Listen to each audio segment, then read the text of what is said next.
श्री राधा वल्लभ लाल की जय। श्री सद्गुरुदेव भगवान की जय।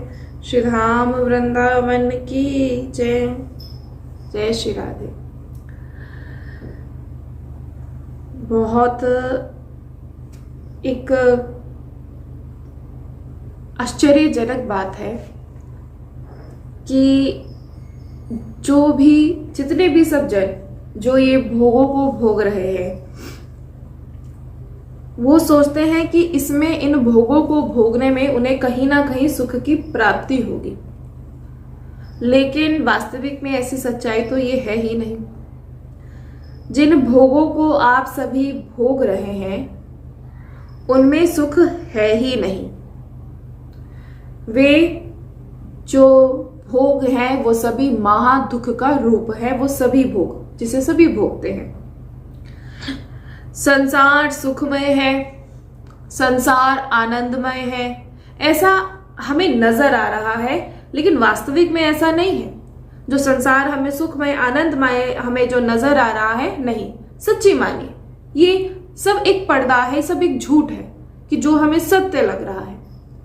संसार के भोगों को भोगने में व्यक्ति बड़ा ही प्रसन्न होता है, जीव को बड़ा ही आनंद आता है जो वो संसार के भोग भोगता है, उसे ऐसा लगता है, लेकिन वास्तविक में सच्चाई ऐसी नहीं होती। सत्य की वो पहचानना ही नहीं चाहता, सत्य को वो जानना ही नहीं चाहता। और हमारी अगर आप बात माने, जो सच है, ये जो संसार है ये महादुखमय है और सबसे ज्यादा कष्टदायक ये संसार है। जो सोचते हैं ना कि बड़ा ही सुख है, बहुत संसार जो है सुखालय है, संसार में सुख ही सुख है, सच में सच मानिए जो सत्य है, संसार अगर कहा जाए महादुखालय है ये संसार। देखने में हमें अच्छा लग रहा है कि बहुत देखने में सुंदर लग रहा है, सुख की तरफ हम भागते हैं, हमारा मन करता है कि हम विषय भोगों को भोग लें और उसे भोग कर हम खुश हो जाएंगे, हम सुखी हो जाएंगे, लेकिन वास्तविक में हम कहेंगे ये गलत है। ऐसा बिल्कुल भी नहीं। माया ने आपको ऐसा भ्रम पैदा कर दिया है कि ये संसार आप जिसे सुखालय समझ रहे हैं ये दुखालय है। माया ने आपको एक भ्रम पैदा किया है कि तुम संसार को जो दुखालय है, आपको ऐसा भ्रम पैदा करके वो आपको दिखा रही है कि संसार सुखालय है, संसार में सुख ही सुख है। ऐसा ये माया का ही भ्रम है। इसीलिए जानिए, जो प्रभु के मार्ग पर चलते हैं, जो प्रभु को पाने के लिए चलते हैं, वो उनसे पूछिए, वो बताएंगे कि संसार क्या है। किसी भक्त से पूछिए कि भाई संसार कैसा है, तो बोलेगा दुखालय। लेकिन हाँ, इस संसार में रहते हुए ही आप प्रभु को पा सकते हैं, ये बात तो ध्यान रखिएगा। अब कहें कि एक बात में ये कहते हैं कि संसार जो है वो दुखालय है, और फिर कह भी रहे हैं कि संसार में रहते हुए प्रभु को पा सकते हैं, ऐसा कैसे? ये मनुष्य शरीर जो हमें मिला है, ये हमें बस हमारे प्रभु को पाने के लिए मिला है। प्रभु ने हम पर बड़ी कृपा करी है कि हमें और किसी योनि में जन्म ना देकर हमें ये मनुष्य शरीर में दिया है। ये बहुत सौभाग्य की बात कि इतनी कृपा प्रभु ने हम पर करी कि आज आप और हम सभी, भाई हम सत्संग आपको सुना रहे हैं और आप सुन पा रहे हैं। नहीं तो ये कोई और अन्य कोई जीव होते तो क्या वो सत्संग सुन पाते, वो सत्संग श्रवण कर पाते? नहीं। आपको प्रभु से हर समय, आप जो कहते हैं कि हमसे भजन नहीं होता, क्योंकि हम जैसे ही भजन के लिए बैठते हैं, जैसे ही प्रभु की सेवा के लिए बैठते हैं, भाई हमसे नहीं होता। क्यों नहीं होता? मन हमारा भागता है, क्योंकि सब कार्य हम कर सकते हैं। आप हमसे सारी सेवाएं कह दीजिए, सब कार्य कह दीजिए, वो हमसे हो जाएगा। लेकिन जहां बात ये आएगी कि प्रभु का भजन करना है, वही नहीं हमसे हो पाता। अब इसके लिए आप हमें बताइए कि क्या करें। हम आप सभी से यही कहना चाहेंगे कि जो कहते हैं कि हमसे भजन नहीं हो पाता, वो बस केवल एकमात्र याद रखिए, एक बात आपको बार बार बोलना है कि हे हरि, श्री हरि, मैं आपकी शरण में हूं, मैं आपकी शरण में हूं। आप मुझे जैसा रखे मैं वैसा रहूंगा। बस एक बात याद रखिए कि उस स्थिति में आपका विस्मरण ना हो पाए। हम आपको भूलना नहीं चाहते। अगर हम पर कृपा करनी है तो बस इतनी सी कृपा कीजिए कि मैं आपको कभी ना भूलूं, क्योंकि हम भूल जाते हैं, अपने प्रभु को ही भूल जाते हैं। भाई, जिनसे सीधा सहज सा संबंध, जिनसे हमारा एक वास्तविक में जो रिश्ता है, जो सत्य है, उसे ही हम भूल जाते हैं। जो हमारे अपने हैं हम उन्हें ही भूल जाते हैं और बातें करते हैं दूसरों को बनाने की। हर जगह संसार में प्रयास करते हैं व्यवहार बनाने की, कि व्यवहार बनाएंगे और हम, अगर हमारा ज्यादा व्यवहार होगा तो हम ज्यादा खुश रह पाएंगे। क्यों? क्योंकि जब हम किसी ना किसी को ढूंढते हैं, कि जब हमें बहुत ज्यादा परेशानी होती है, जब मन बहुत घबराता है, तो किसी ना किसी को ढूंढा जाता है कि मैं उससे जाके बात करूं और उससे अपना जो दिल का जो भी बातें हैं मैं हल कर पाऊं। लेकिन हम आपसे कहेंगे कि क्या आपने जहां तक आज तक बातें करी हैं, क्या वो सच में आपके अपने हुए हैं? अरे, कहीं ना कहीं आप देखिए, आप किसी से भी कोई बात करते हैं, वो कहीं ना कहीं पहुंच ही जाती है। लेकिन आपकी गलती यहाँ क्या हुई? आपने वो प्रभु से रिश्ता बनाया ही नहीं। अगर प्रभु से सहज सा रिश्ता बन जाए ना, कि मैं आपका, आप मेरे, बस सच कहते हैं, फिर हर समय भजन होता है। क्योंकि जैसे हम बार बार कहते हैं, बहुत सरल विधि बताते हैं। भाई, हम तो आपको इससे ज्यादा सरल हम क्या बताएं? आपको हर एक सरल विधि बताई है। आप कहते हैं कि समय नहीं मिलता कि माला लेकर बैठे, आप कहते हैं भजन में मन नहीं लगता। हमने आपको कई बार बोला है और बार बार समझाते हैं कि प्रभु से एक अपना संबंध बना लीजिए, कि आप मेरे और मैं आपका। बस कहते इतने से बात बन जाएगी, अवश्य बन जाएगी। ये आज जिन प्रभु की परम भक्ता का आप जो चरित्र सुनेंगे, उन्होंने कोई पूजा नहीं करी, उनके हाथ में कोई माला नहीं आई, लेकिन फिर भी प्रभु ने उन्हें इतना प्रेम किया। जब वो इस लोक से गई, इस धरा से गई, तो प्रभु जैसे एक छोटा सा बालक रुदन करता है, प्रभु वैसे ही रुदन करने लगे। और बल्कि वो कहीं और नहीं गई थी, वो उन्हीं के लोक में गई थी। लेकिन प्रभु को ये दुख था कि अब मुझे संसार में उनका दर्शन नहीं हो पाएगा। जितनी जरूरत हमें प्रभु की है ना, उतनी ही जरूरत प्रभु को अपने भक्तों की है। ये बात आप अपने जीवन में ध्यान रखिए। जितना सोचते हैं ना कि प्रभु की हमें आवश्यकता है, उतनी ही आवश्यकता प्रभु को होती है अपने भक्तों की। ये झूठ नहीं, ये सत्य है। आप कहें कि प्रभु को क्या आवश्यकता? अगर प्रभु को आवश्यकता नहीं होती भक्तों की, तो एक बात बताइए, आज आप प्रभु के जितने भी चमत्कार, जिसे आप कहते हैं, प्रभु का जितना भी प्रेम जो आज आपको नजर आ रहा है, वो भक्तों के द्वारा ही तो नजर आ रहा है।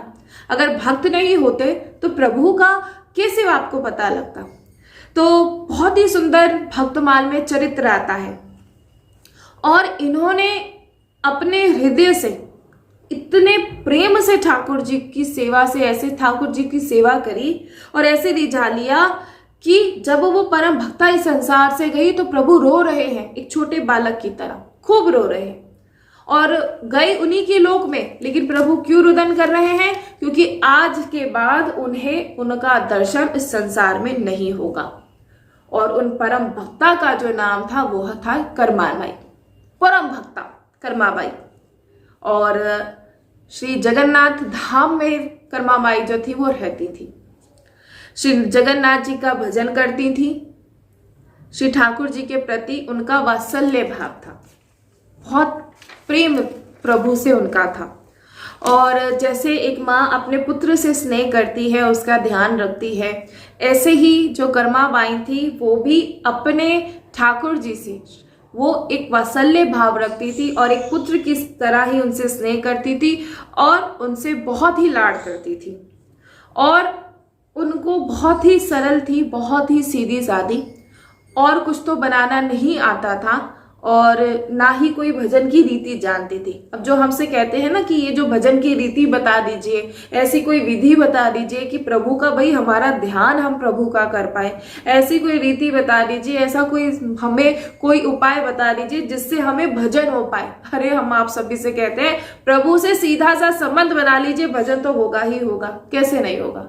भजन का तात्पर्य नहीं होता है कि 24 घंटे हाथ में माला लेकर बैठना, वो भजन नहीं होता, उसे भजन नहीं कहते। वो तो आप अपने मन को तसल्ली देने के लिए करते हैं कि हाँ मैं कुछ कर रहा हूं। प्रभु का वास्तविक जो भजन होता है वो ये होता है कि हर एक क्षण एक भी क्षण ऐसे ना जाए कि मैं आपको भूल जाऊं, उसे भजन कहते हैं।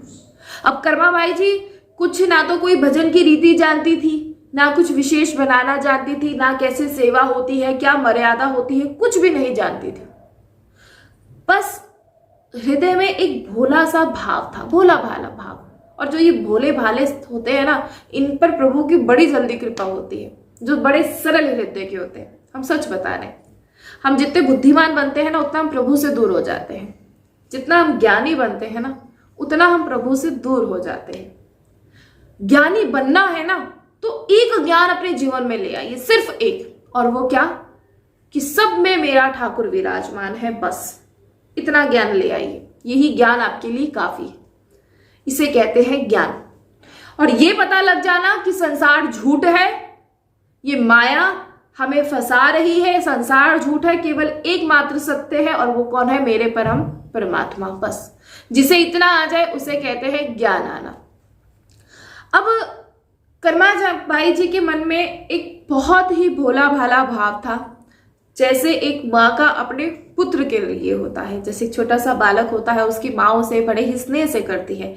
अब वो अपने बालक की कुछ भी कार्य करती है तो उसके लिए उसे कोई नियम की, कोई विधि की, कोई रीति तो नहीं चाहिए होती ना। उसे तो बस माँ अपने पुत्र से प्रेम करती है, अपने बालकों से प्रेम करती है।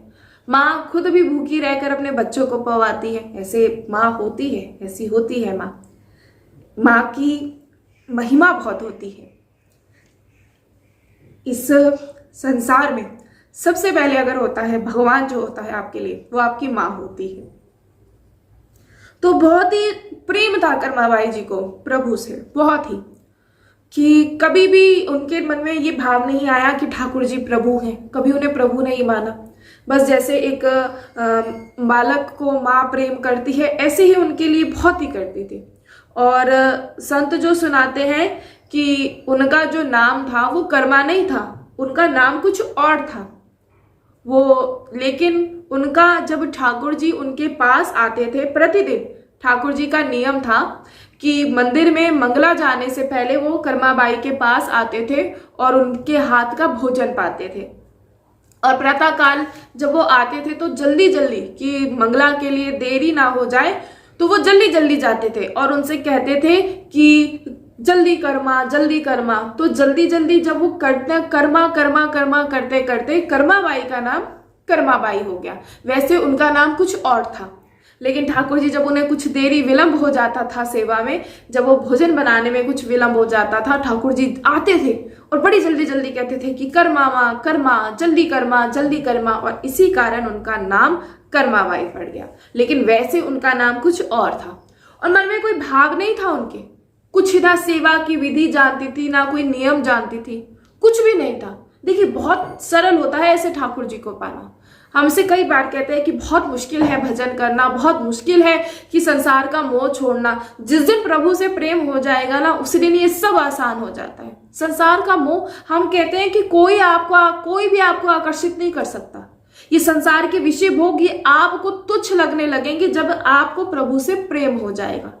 बहुत सरल सी बात, किसी से प्रेम हो जाना तो उसके लिए तो सब कुछ करने के लिए तैयार हो जाते हैं। तो ऐसा सत्य वाला जो प्रेम है वो प्रभु से क्यों ना किया जाए। और जिस दिन प्रभु से ऐसा प्रेम हो जाता है उस दिन सब, हम सच बता रहे हैं, जो कहते हैं ना कि बड़े बेवकूफ लोग होते हैं, ये क्या जाने मोह क्या होता है, ये क्या जाने कि क्या प्रेम होता है, हम तो कहेंगे आप लोग नहीं जानते क्या प्रेम होता है।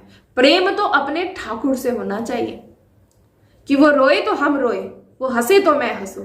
ऐसी हर एक चेष्टा उनको सुख पहुंचाने के लिए जो की जाए उसे प्रेम कहते हैं। और जो प्रेम ठाकुर जी से करे तो सच बताते हैं ठाकुर जी साक्षात उनके लिए आते हैं।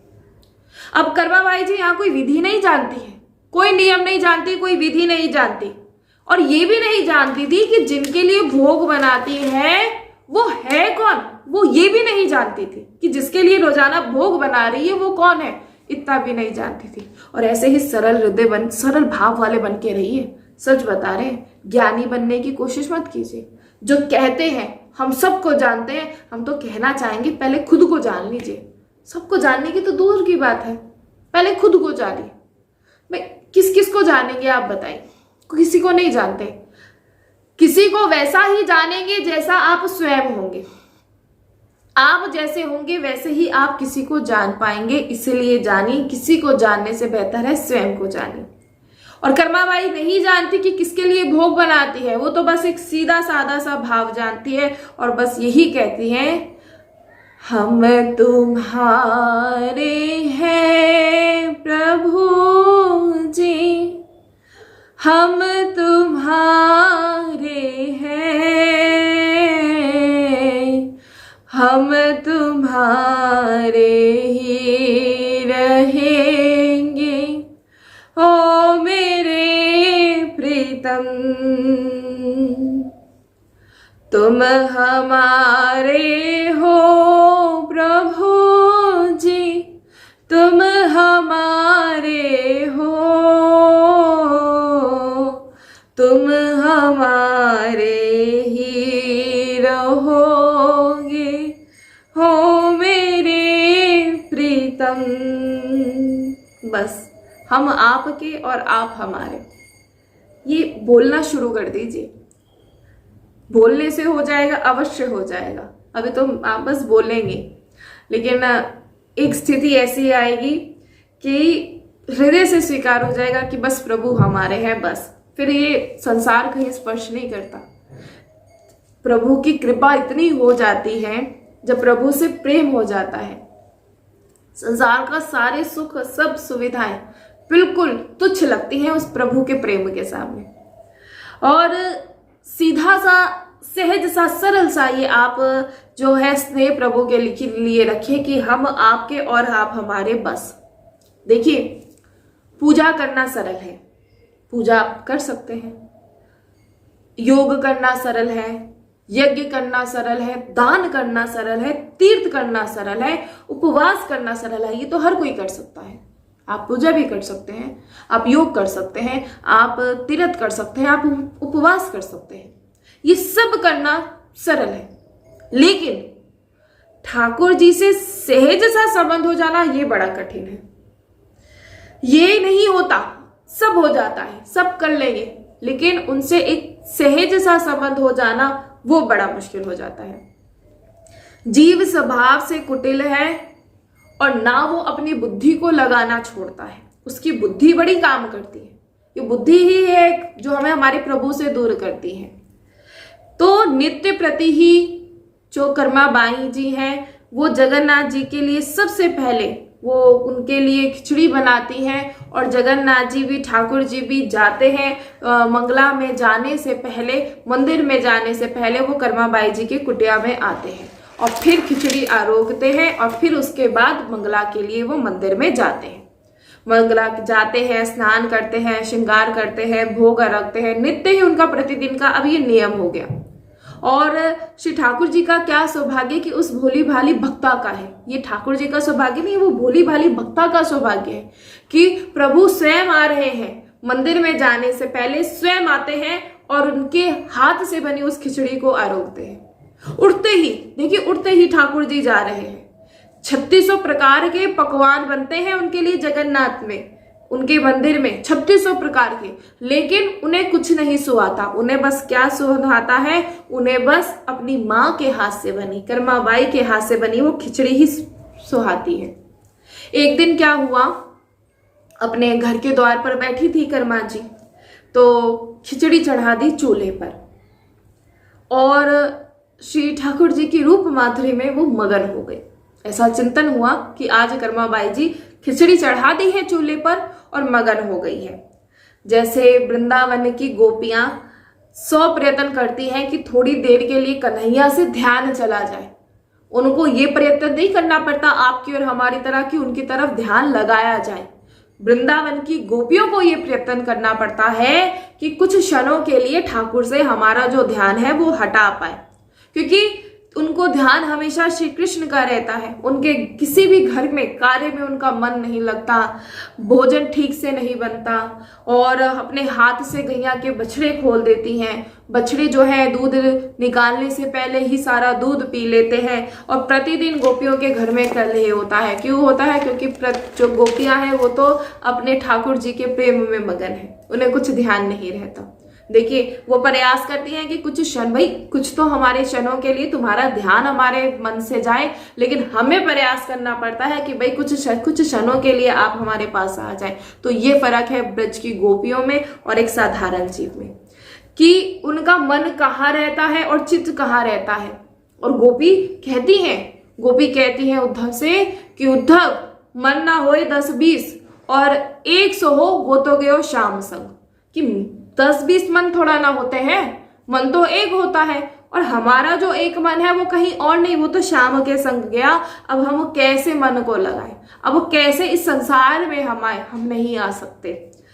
तो कर्माबाई जी आज प्रातः काल ही बैठी है और अपने बाहर आंगन में जाके, कुटिया में जाके बाहर बैठ गई हैं और ठाकुर जी की किसी रूप माधुरी में वो आज खो गई है और भूल गई है कि चौके पर, चूल्हे पर खिचड़ी जो है वो चढ़ा कर आई है और श्याम सुंदर की छवि देख रही है और मन ही मन देखिए बहुत ही सुंदर दर्शन कर रही हैं और सब कुछ भूल गई है।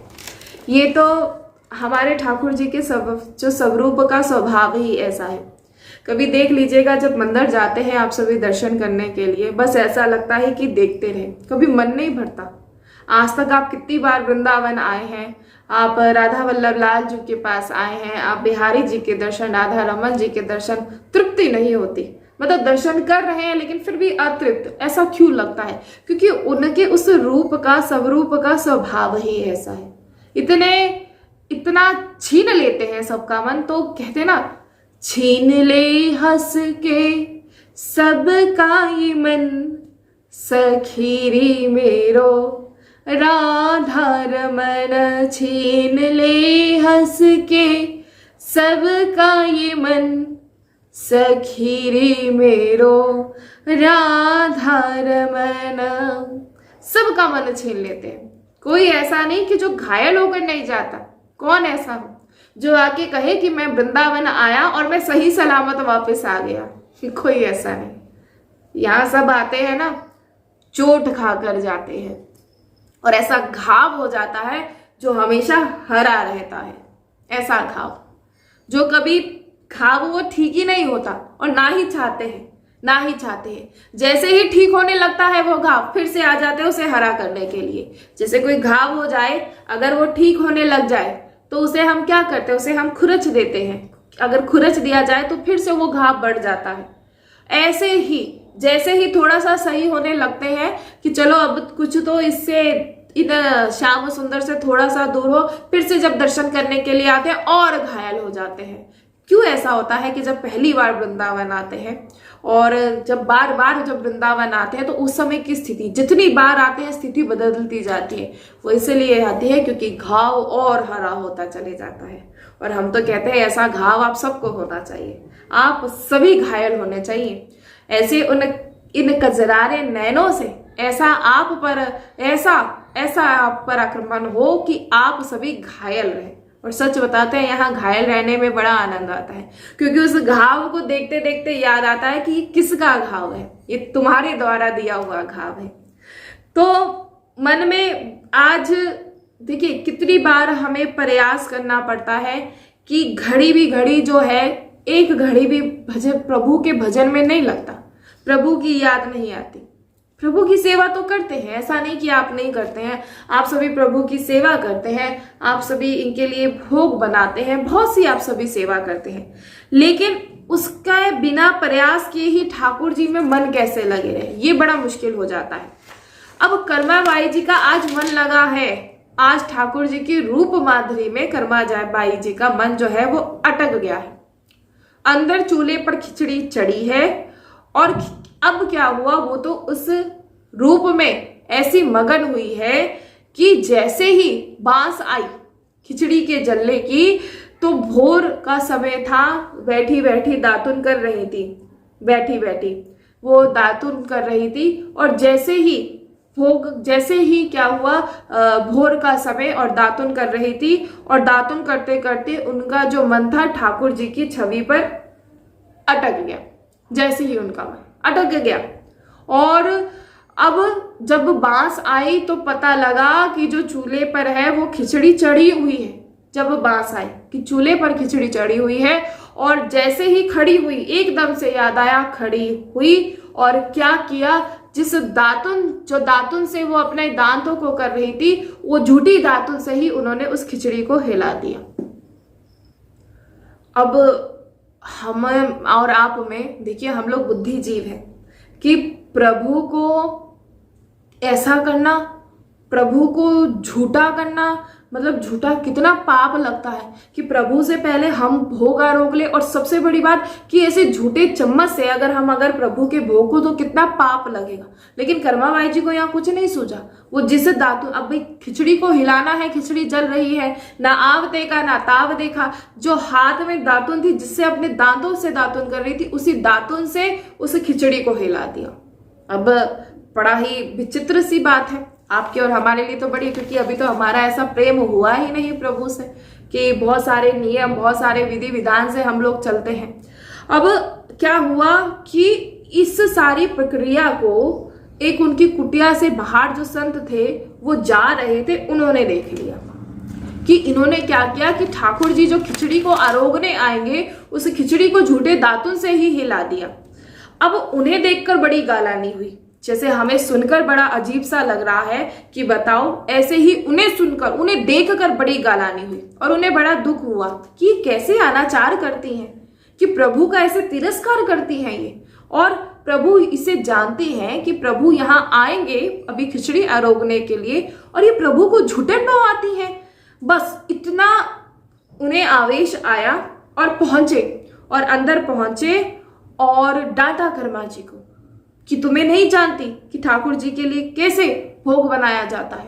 बड़ा उन्हें आवेश आया और कर्मा जी को डांट रहे हैं। तो भोली भाली वो कर्मा बाई, वो क्या जानती थी, उन्होंने बड़े ही सरल से, बड़े ही प्रेम से कहा कि मैं तो कुछ नहीं जानती कि कैसे इन्हें पवाया जाता है, मैं सच में नहीं जानती, मुझे नहीं पता कि कौन सी रीत है, कौन सा नियम है, मैं कुछ नहीं जानती। मैं तो बस इतना जानती हूँ, ये भोग बनाना जानती हूँ, इसके अलावा मैं कुछ नहीं जानती। बस यही भाव जो है ना, जो मैं कुछ नहीं जानती, मुझे कुछ नहीं पता, मुझे कुछ नहीं पता, बस यही भाव प्रभु को रिझा लेता है, सिर्फ यही भाव। अब ऐसा नहीं कि मन में बुद्धि और हम तो कहे जी हम कुछ नहीं जानते, प्रभु पाल लेंगे, नहीं, ये तो बुद्धिमानी हुई, ये तो चालाकी हुई। एक सरल हृदय ही प्रभु को रिझा सकता है, क्योंकि उसके मन में कुछ भी पाप नहीं होता, उसके मन में कोई चालाकी नहीं होती, वो बहुत ही सरल हृदय होता है और वो सच में कुछ नहीं जानता, और ऐसे ही प्रभु को आकर्षित किया जा सकता है। यहाँ बात प्रभु को आकर्षित, बहुत बड़ी बात होती है। अब नियम उन्हें बता रहे हैं। अब साधु बाबा तो नियम जानते हैं, लेकिन कर्माबाई क्या जाने कि कैसे नियम होते हैं। जैसे झोरी की गति झोरी जाने, तो ऐसे ही साधु ने फटकारा कर्माबाई को और कहा कि तुम कुछ नहीं जानती, और उन्हें बहुत जोर जोर से डांटने लगे। अब कर्माबाई कह रही हैं कि भाई आप बाबा मुझे बता दीजिए, आप जैसा बताएंगे मैं तो वैसे ही सेवा कर दूंगी, क्योंकि मुझे तो आज तक ऐसा पता ही नहीं था कि कैसे की जाती है, कोई नियम, कोई विधि, मैं सच में कुछ नहीं जानती। तो आज जो साधु संत है, जो साधु बाबा है, वो साधु सिखा रहे हैं आज कर्माबाई को। क्या सिखाते हैं कि सुबह उठकर सबसे पहले स्नान करो, उसके बाद मस्तक पर वैष्णव तिलक लगाओ, फिर जितने भी समस्त पात्र हैं उन्हें मांजो, फिर गौ के गोबर से चौका लगाओ, और चौका केवल जमीन पर मत लगाना, दो दो हाथ दीवार पर भी लगाना, कि ताकि भी अगर करछी वर्छी दीवार को छू जाए तो भोग जो है वो भ्रष्ट ना हो जाए। फिर ठाकुर जी के लिए भोग बनाना। ये सब विधि बताकर आज जो साधु संत महात्मा थे वो चले गए। अब उस दिन जो जगन्नाथ जी आए, उन्होंने तो झूठी खिचड़ी जो थी वो आरोग ली, यहां तक बात खत्म हो गई। अब अगले दिन जब जगन्नाथ जी आए तो क्या देखा कि आज तो खिचड़ी का दूर दूर से कोई नामो निशान ही नहीं था, और ना ही माता नजर आ रही है कि मेरी माता कहाँ है। आज ठाकुर जी देख रहे हैं कि माता कहाँ गई, तो दूर से देखा कि समुद्र के तट से स्नान करके आ रही है। तो पूछा ठाकुर जी ने कि माँ क्या हुआ, तो माता ने इशारा किया कि कुछ देर प्रतीक्षा करो, और आज तो मैं तुम्हें सच में भोग लगाऊंगी। और बेचारी वृद्ध शरीर थी, बहुत बूढ़ी थी, पहले सारे पात्र मांजे, तो जब वृद्ध शरीर हो जाता है तो इस शरीर की गति भी धीरे हो जाती है। देखिए अभी तो भजन आप में और हम में इतना शरीर जो है साथ दे रहा है कि भजन के लिए बैठ सकते हैं, प्रभु की सेवा कर सकते हैं। लेकिन एक स्थिति ऐसी आएगी ना, बैठा जाएगा। जो कहते हैं ना कि बुढ़ापे में भजन होता है, देखिए ऐसी स्थिति अभी से अभ्यास नहीं करेंगे तो बुढ़ापे में माला कैसे आएगी। अभ्यास तो है आपको संसार में फंसने का, और आप कहते हैं कि संसार में ना हम भजन ना करें कि फिर बुढ़ापे में आकर भजन कर लेंगे। भाई ऐसा नहीं होता, ये तो सब बेकार की बातें हैं। जिसे जो आप अभ्यास कर रहे हैं संसार में उस टीवी को देखने का, आप विषयों को भोगने का, तो कैसे आप बुढ़ापे में आके भजन कर लेंगे? बिल्कुल नहीं होगा। जो कहते हैं बेवकूफ है कि इनकी ये जो कहते हैं जवानी है, ये 4 दिन है, इनको खेलने कूदने के दिन है और जाकर बैठी हैं वृंदावन भजन कर रही हैं, ये सबसे बड़े मूर्ख हैं। तो कहेंगे मूर्ख तो वो लोग हैं जो जानते नहीं कि किसने सत्य का मार्ग पकड़ लिया है, किसको प्रभु ने अपना लिया है।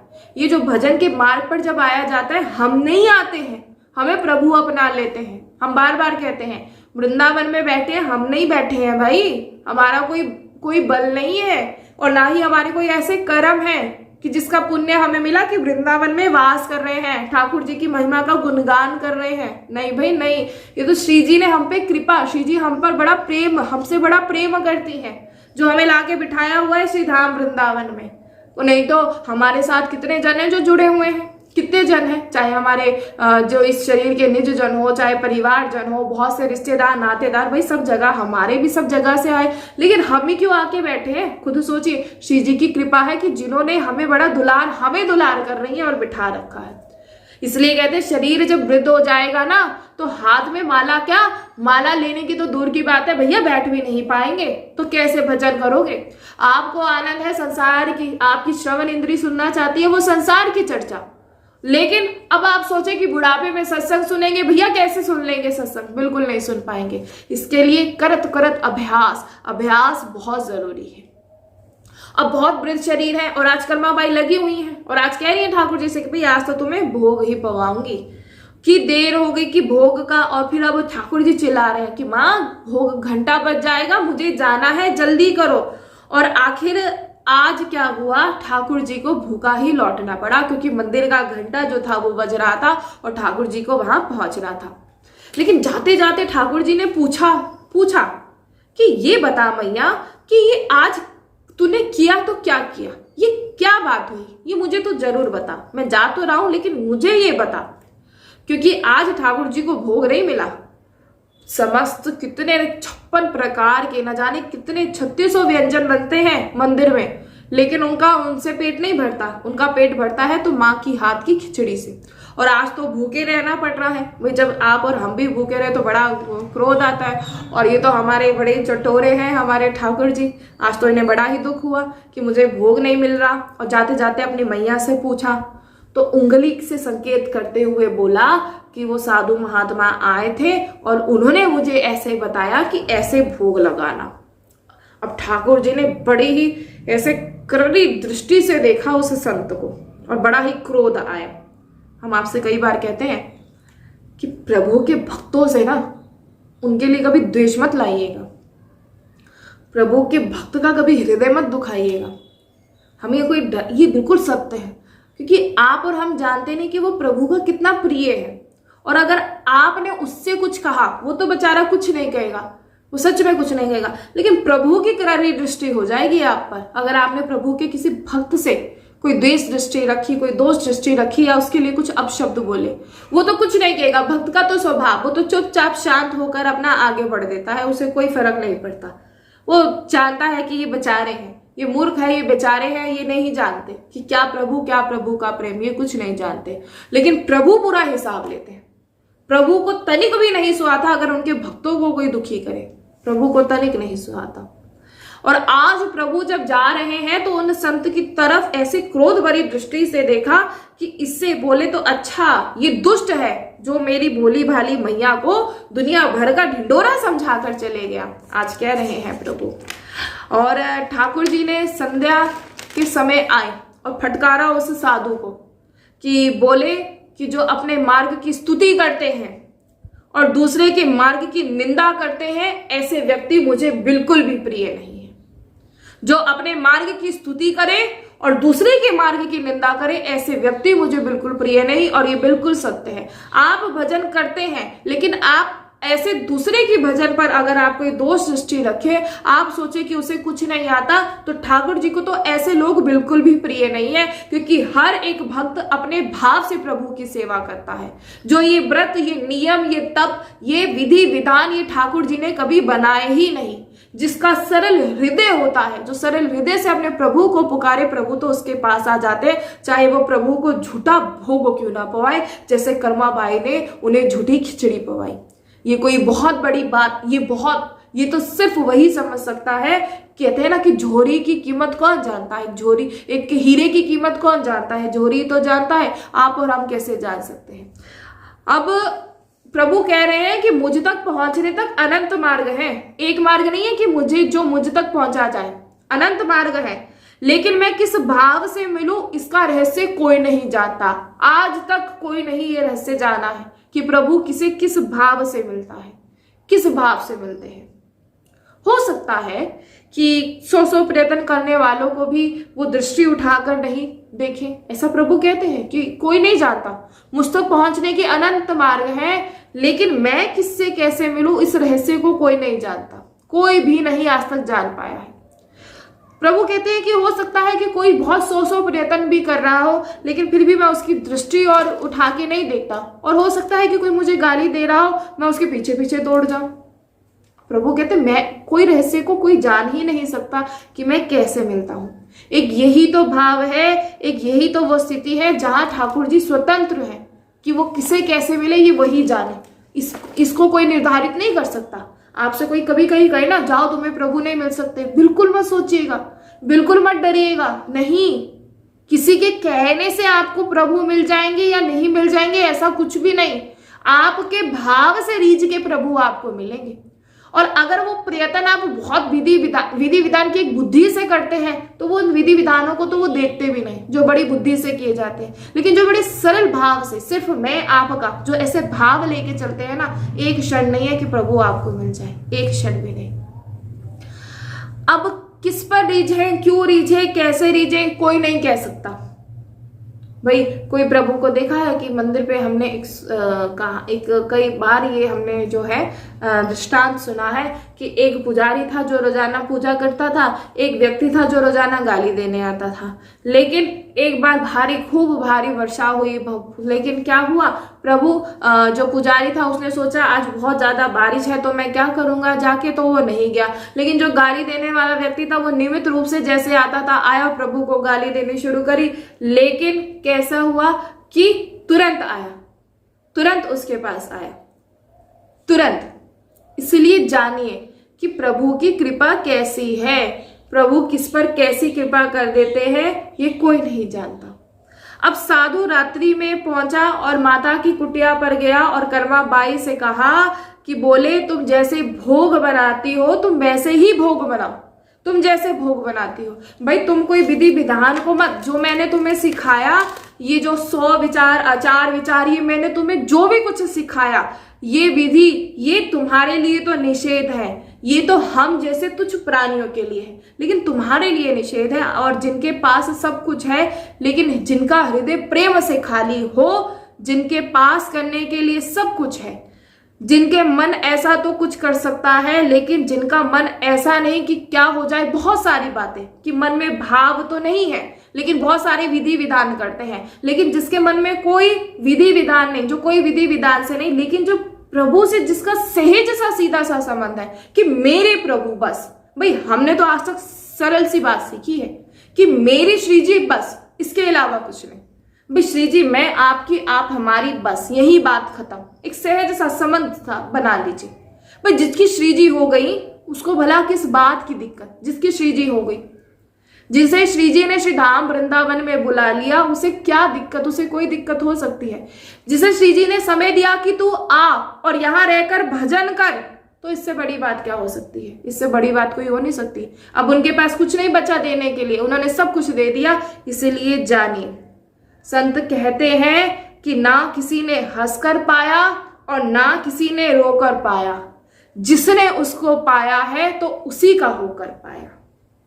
किसी ने किसी विधि विधान से उसे नहीं पाया, किसी ने हंसकर, किसी ने रोकर, जिसने पाया है ना प्रभु को, तो बस उनका होकर पाया है, सिर्फ उनका होकर। जो किसी के प्रेम में अपने आप को न्यौछावर कर सकता है, वही प्रभु के उस भाव को, वही उस रूप का, उस प्रेम का रसास्वादन कर सकता है। जिसने खुद को समर्पित कर दिया, जिसने न्यौछावर कर दिया खुद को उनके प्रेम के लिए, इससे बड़ी बात आपके जीवन में कोई नहीं आ सकती। तो कर्मा बाई बड़ी ही भोली थी, और जिस दिन खिचड़ी बनने में अगर विलंब हुआ तो वो झूठी खिचड़ी पाकर ठाकुर जी मंदिर में पहुंचे। तो जब खिचड़ी बनाने में विलंब हुआ तो ठाकुर जी पहुंचे वहां पर। तो जब पट खोला गया तो पंडित पुजारी लोग थे, उन्होंने क्या देखा कि ठाकुर जी की मुख पर झूठन लगी है, क्योंकि जल्दी जल्दी देरी हो रही थी, और देरी में प्रभु ने जल्दी जल्दी खिचड़ी आरोगी, भोग को आरोगा, लेकिन जो मुख था वहां झूठन लगी रह गई। और उन्हें बड़ा आश्चर्य हुआ उस दिन कि भाई सुबह सुबह ठाकुर जी के मुख पर जो झूठन है वो खिचड़ी की झूठन कैसे आई। तो चलो मान लिया कि किसी भक्त ने यहाँ से पाए होंगे, लेकिन क्या वो भक्त इतना भी नहीं जानता कि भोग लगाने के बाद ठाकुर जी को आचमन कराना चाहिए। और पंडित पुजारियों ने ठाकुर जी को अपनी सौगंध देकर पूछा आज कि बताइए कि सच बात क्या है। तो अब ठाकुर जी झूठ कैसे बोले, आज तो सारा रहस्य खुल गया, क्योंकि आज पंडित जितने भी थे सबने देख लिया कि ठाकुर जी सुबह यहाँ आने से पहले कहीं ना कहीं भोग जो है वो आरोग्य कराते हैं, लेकिन आज सौगंध देकर पूछ रहे हैं। तो बताया सब। तो उन्होंने, ठाकुर जी ने बताया कि मेरा नित्य का नियम है कि मुझे जब भी मैं सुबह उठता हूँ, मुझे इतनी जोर से भूख लगती है कि मैं तुम्हारे द्वारा बनाए गए व्यंजनों की प्रतीक्षा नहीं कर सकता, और मैं अपनी माँ कर्माबाई के पास जाता हूँ उनकी खिचड़ी आरोगने के लिए, उनके द्वारा खिचड़ी जो वो बनाती है। क्योंकि जिस प्रेम से वो खिचड़ी बनाती है, वो तुम्हारे द्वारा जो 3600 व्यंजन बनते हैं, मुझे उसमें वो प्रेम का अनुभव नहीं होता, और मैं तो वहीं जाकर अपना पेट भराता हूँ। तुम्हारे 3600 व्यंजन तो ये बस नाम के मात्र है, लेकिन जो मेरा पेट भर जाता है उनकी खिचड़ी पाकर ही मुझे मेरा पेट भर जाता है। जो स्वाद उनके द्वारा बनाई गई उस खिचड़ी में है, वो तुम्हारे द्वारा बनाए गए व्यंजनों में है ही नहीं। और तो फिर पूछा पंडितों ने कि अच्छा अगर ऐसी ही बात है तो आज तुम झूठे मुंह ही आप क्यों आ गए? क्या आपकी माँ वो नहीं जानती कि आपको आचमन भी कराना चाहिए, कि आपका जो प्रभु को भोग लगाने के बाद जब प्रभु का हम भोग उठाते हैं तो आचमन कराना बहुत जरूरी होते हैं। तो प्रभु कह रहे हैं कि ये सब झमेले तुम जानो, ये झमेले तो तुम लोग जानो, ये तुम पुजारी जो हो, ये जो नियम से चलते हैं, ये झमेले तुम सब जानो। मेरी मैया तो मुझे बहुत प्रेम करती है, तो आज विलंब हो रहा था, देरी हो रही थी, इसलिए वो भूल गई, और इसलिए वो आज मेरा मुख जो है मुझे आचमन वो नहीं करा पाई। और ये जो विधि विधान, ये झमेले, ये सारे तुम जानो। और जिस दिन कहते हैं कि जब कर्मा बाई जी कहीं और नहीं भगवान के धाम में ही पधारी, तो कथा कहती है कि उस दिन श्री जगन्नाथ जी जिस प्रकार एक छोटा बालक रुदन करता है जब उसकी माँ पधार जाए, तो ऐसे ही रुदन कर रहे हैं। और जो दशा उस नन्हे से अबोध बालक की होती है, और ऐसी बिल्कुल बिल्कुल वैसे ही जो दशा है वो जगन्नाथ जी की हुई। खूब रो रहे हैं, खूब। अब सुबह सुबह कर जगन्नाथ जी रो रहे हैं, सब देख रहे हैं कि जगन्नाथ जी, पंडित है, पुजारी है, वो सब कह रहे हैं कि प्रभु आप क्यों रो रहे हैं, क्यों रुदन, एक अबोध बालक की तरह आप रुदन कर रहे हैं। तो बोले कि मेरी मैया जो है वो चली गई। और पंडितों ने कहा कि अगर वो गई है वो कहीं और तो नहीं गई, वो तो आपके धाम में ही गई है। अगर इतनी ही बात थी तो आप उन्हें क्यों लेकर गए, आप रख लेते, उन्हें यही रख लेते। तो बोले मैंने इसलिए नहीं रखा क्योंकि जो मेरे भक्त है, जो प्रभु के भक्त होते हैं ना, ये वास्तविक में सच्चाई है। तो कह रही है प्रभु कि जो मेरे भक्त हैं, मैं उन्हें अधिक देर तक संसार में नहीं रख सकता, क्योंकि उन्हें संसार में बड़ा कष्ट सहना पड़ता है, और मेरी माया पल पल मेरे भक्त को तपाने का प्रयास करती है। और ये ऐसा होता है। आप देखिए, आप कहते हैं कि अगर ये सच्ची में भक्त था, कितनी जल्दी, कभी आप देखिए, कहते हैं ना, आप लोग कहते हैं कि अच्छे ही इंसान ज्यादा देर इस संसार में नहीं रह पाते, उसका कारण ही यही होता है क्योंकि प्रभु जानते हैं कि वो एक अच्छा सरल हृदय का वो व्यक्ति है और वो मेरा भक्त है और वो मुझसे प्रेम करता है। और प्रभु इतनी भी बात जानते हैं कि वो ज्यादा देर उसे संसार में नहीं छोड़ना चाहते। क्यों? संसार बड़ा कष्ट देता है एक भक्त को।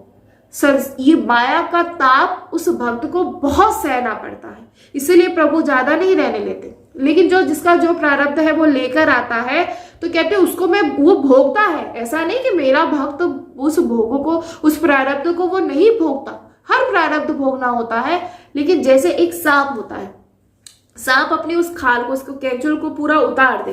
अब आप क्या करें, आप उस कैंचुल को, जो उसकी सांप को जो उतार देता है, जो खाल उसकी उतर जाती है, आप उसे कितना भी मार ले, उस सांप को थोड़ा ना फर्क मिलता है, उस सांप को नहीं, उसको कोई फर्क नहीं पड़ता। ऐसे ही एक भक्त को कोई फर्क नहीं पड़ता, वो हर प्रारब्ध भोगता है, ऐसा नहीं कि नहीं। लेकिन उस प्रारब्ध को भोगने के जब वो प्रभु से भुगवाते हैं तो प्रभु उसके साथ ही होते हैं, हर समय उसके अंग संग रहते हैं और उसके साथ रहते हैं। और कई बार ऐसा होता है कि कभी उसे ज्यादा सहना पड़ता है, कभी कुछ कम सहना पड़ता है। और प्रभु कहते इसीलिए मैं अपने भक्त को इस संसार में नहीं रखता। और उस दिन से लेकर आज तक का ये नियम है कि आज भी श्री जगन्नाथ जी के मंदिर में सबसे पहले जो भोग बनता है वो श्री ठाकुर जी को खिचड़ी का ही भोग लगाते हैं। और ये उस खिचड़ी को करवा बाई को खिचड़ी कहकर ठाकुर जी के सन्मुख रखा जाता है कि ये करवा बाई जी की खिचड़ी है। और भोग भी उन्हें ऐसे ही निवेदित किया जाता है कि ये उनसे बोलकर कि भोग जो पा रहे हैं, खिचड़ी जो है ये कर्मा बाई जी की खिचड़ी है, ये आप पाइए। और तभी ठाकुर जी उस भोग को आरोपते हैं। आज तक का ये नियम है। तो देखिए, ये भक्तों के जो चरित्र आपको सुनाए जाते हैं ना, ये इसलिए हम सुनाते हैं ताकि आप जो हमसे कई बार देखिए हमारे पास आप सभी के आते हैं कॉल्स, आप कहते हैं कि कैसे नियम, कैसा व्रत, कैसा जप, कैसा तप। देखिए कुछ नहीं, एक सीधा सा सहज सा संबंध बनाइए अपने प्रभु से कि मेरे प्रभु और कोई नहीं, बस सिर्फ मेरे आप, मेरा और कोई नहीं, सिर्फ मेरे आप हो। जिस दिन सहज सा रिश्ता आपको आपके प्रभु से हो जाएगा, फिर आप देखिए कैसे कृपा आप सभी पर प्रभु की होती है। प्रभु आपसे प्रेम करते हैं, जितना प्रेम आप करते हैं उससे कई गुना ज्यादा प्रेम वो हमसे करते हैं। हम बार बार कहते हैं कि प्रभु को याद करना ये हम नहीं, प्रभु हमें याद करते हैं तभी प्रभु की याद आती है। आपको कभी हिचकी आती है तो आप कहते हैं कि कोई याद कर रहा है, तो ऐसे ही जिस दिन जब प्रभु की जैसे ही याद आए तो प्रभु याद कर रहे हैं। इसलिए जानिए, बिल्कुल सहज सरल, जितना हो सके उतना सरल बनने की आवश्यकता कोशिश करें और सिर्फ प्रभु से एक सीधा सा सहज सा संबंध कि आप मेरे हो, बस, इसके अलावा और कुछ नहीं। और फिर देखिए कैसी कृपा आप सभी पर प्रभु की होती है। श्री राधा वल्लभ लाल की